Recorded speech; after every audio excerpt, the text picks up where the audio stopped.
Game 5, Eastern Conference Finals, Miami Heat, Indiana Pacers. Favorite thing I heard yesterday, though, was after the game, was in LeBron James's interviews. He says, I had to go back to my Cleveland days. And for any of you that don't know, in Cleveland, LeBron James had to do everything by himself. The only reason they made an NBA Finals appearance in '07, I believe it was because LeBron James carried them there. I believe he scored 28 in a row for them against Detroit in Game 7 or something like that. He just went off to carry the team there. Yeah. Do you think that's a shot? Not like a, you guys are pissing me off, I don't like you shot, but like a, you guys need to step up your game and start helping me out here type of shot towards, the rest of his team. Because Udonis Haslem was his second leading scorer. Dwayne Wade and Bosch were both outscored by him. Haslem scored 16. He had a nice game, but it was, Chalmers shot well, 5 of 12, 2 of 4 from 3. It was Wade's 3 for 8. That was no help. It was Bosch's 3 for 7. That was Ray Allen, 2 for 6. He was really 1 for 5 and then hit a late one. Ray Allen's a guy that I don't think I've ever seen him shoot this bad for, what is it now, 3 consecutive games? 3 or 4 straight games he's been struggling. That, usually he's a better shooter than that. And Wade, listen, dude, if your knee is that bad, get off the damn court. Yeah, those are the guys that were supposed to take the pressure off of James and be able to let him just flow freely and be natural. Do what he likes to do and just let the game come to him instead of... And now he's pretty much saying, well, listen, all of you guys suck. And... just give me the damn ball. Now I feel like I'm playing in Cleveland again. Like, to me, I feel like that's almost like looking at, Dwayne Wade and saying, right now you're pretty much as worthy to me as Boobie Gibson was. Chris Bosh, to me, has been incognito. There's literally reports coming out that the Heat may look at trading him after the season's over because of the lack of an impact that he has on this team. And the problem is, though, I feel like he sort of gets an unfair look at because the way they're playing offense, they're not asking him to be by the paint. They want him on the outside to get Hibbert out of the paint.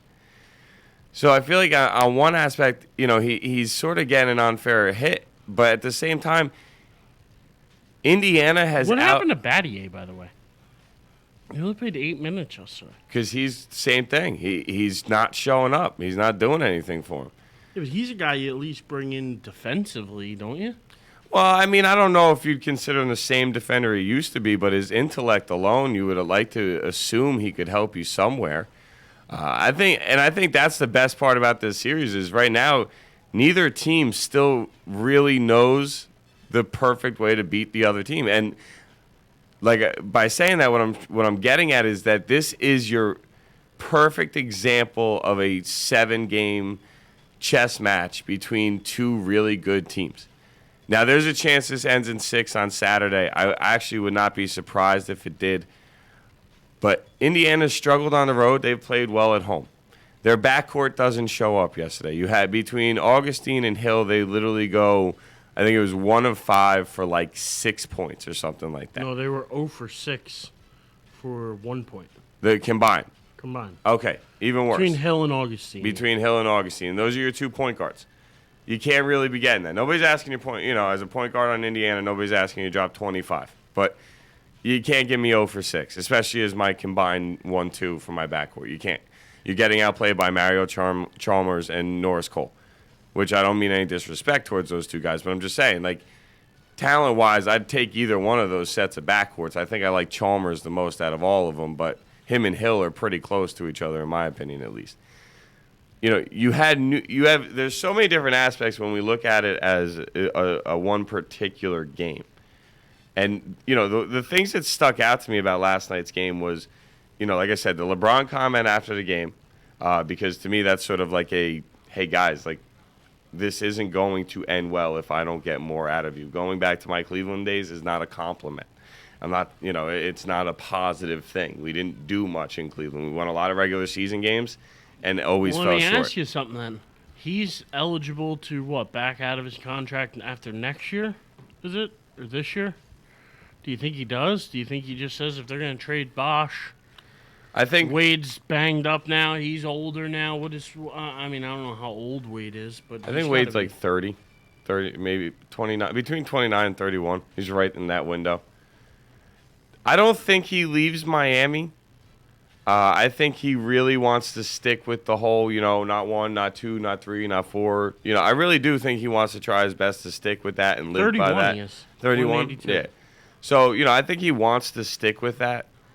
So I don't think he leaves, but I think Wade needs to start being treated the way Popovich treats his stars. I don't need 80 games out of you. Give me 55, 60, somewhere in that window. And sporadically give him some time off. You got 2 days off in between games. Give him that game after that 2 days off as well, so he has a little bit of a stretch. Because I think that's what you're seeing. The way he played the game when he was younger is finally starting to catch up to him. But is LeBron going to want to stick around for that?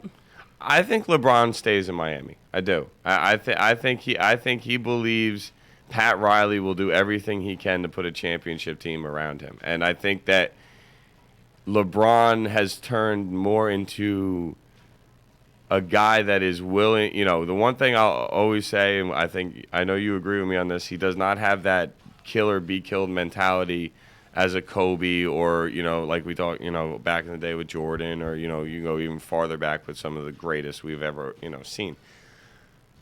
But I think the one thing he's realizing is though he may not have that mentality, he is smart enough to realize that sometimes he just can't give up the ball. He has to be the guy that holds it.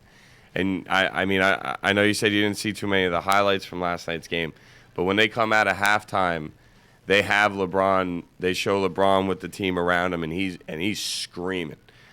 Even had to blur his mouth because I guess he dropped a couple curse words in this conversation. And then he comes out in the third quarter and by himself outscores Indiana and scores or assists on 25 of Miami's 30 in the third quarter. I think LeBron's at that point now where he realizes he has the talent to take over a game, and he can whenever he wants to. The difference is, when we talk about a Kobe or somebody like that, they want to every game, where LeBron rather see how the game unfolds and then flick the switch, per se, to do it. So I do think LeBron stays in Miami. I think you see Bosch gone, and I think you're only going to see another year or two out of Wade because these knee injuries he's been having have been consistent. I mean, this was last year too. He was having knee issues in the playoffs, and then it finally got a little right for when they hit the finals against OKC. But I think LeBron does stay in Miami. I think what bothers me the most is that one of your most motivational speakers is Juwan Howard, who doesn't even wear a jersey. And the fact that Udonis Haslem and Mario Chalmers are outscoring Dwayne Wade and Chris Bosh. Those are the things that I'd be worried about if I'm a Miami Heat fan. Because going back to Indiana, it's going to be tough. I mean, Indiana had a 4-point lead going into half. I mean, Bosh, 5 rebounds and 7 points in 33 minutes. That's a bad stat line right there. Well, 0 if you blocks, 1 steal, 1 assist. If you have what you're looking at, if you can load up like his previous 3 or 4 games and see them, he has been incognito. Yeah, remember he's you had 15 and 3, 7 and 3, and 7 and 5 last night. So 15 points, 3 rebounds in game 3.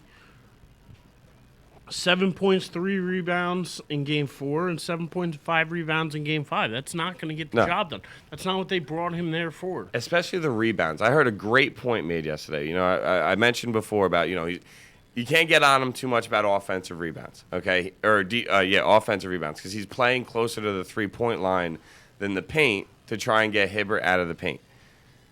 But why are you not getting me defensive rebounds?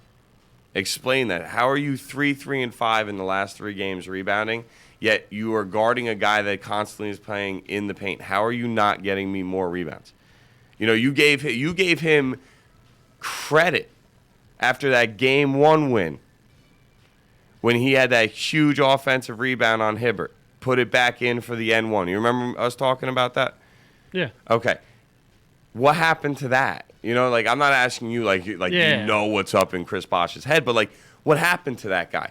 You got all amped, you got all into it. You get that offensive rebound, you get the N1, you help your team lock up Game 1. To me, isn't that basketball is a game of confidence almost more than anything else? Like, to me, that would spurn the confidence. That would be like, boom, let's do this. Like, I can bang on the boards with Roy Hibbert. I don't care. Let's do it. Do you think it's because he's not getting involved in the offense that's why the defense? And not that it should because of that. Do you think that's the reason why? I mean, he only took 7 shots. Not like he's getting a lot of opportunity to really put something together. You know what? Do you think that maybe that affects him because he's like, well, I'm not getting involved on this end, so he runs on the other end of the floor, and he's just like, eh. Well, how many basketball players have we seen have a mentality like that? Well, if you're not going to help me on offense, what the hell am I going to help you for on defense? Or, why am I going to bust my butt on rebounds? Why is Bosh enamored with shooting three-pointers, by the way? I mean, I know he hit one last night, but he shot a three-pointer, I think, every game in this series. I think he's shot more three-pointers than mid-range jump shots so far in the playoffs. I watched him shoot more three-pointers against Chicago than I watched him shoot. Why is he stepping back and trying to shoot threes? Maybe he thinks he has a chance to be Kevin Durant. I don't know. That one I don't really understand. I can't imagine Spoelstra as a head coach saying to Bosh, hey, buddy, do me a favor. I want you to start shooting 3-ball. It's the lowest percentage shot on the entire court. You're a big man that's never done it before he got to Miami. But that's what I want you to do.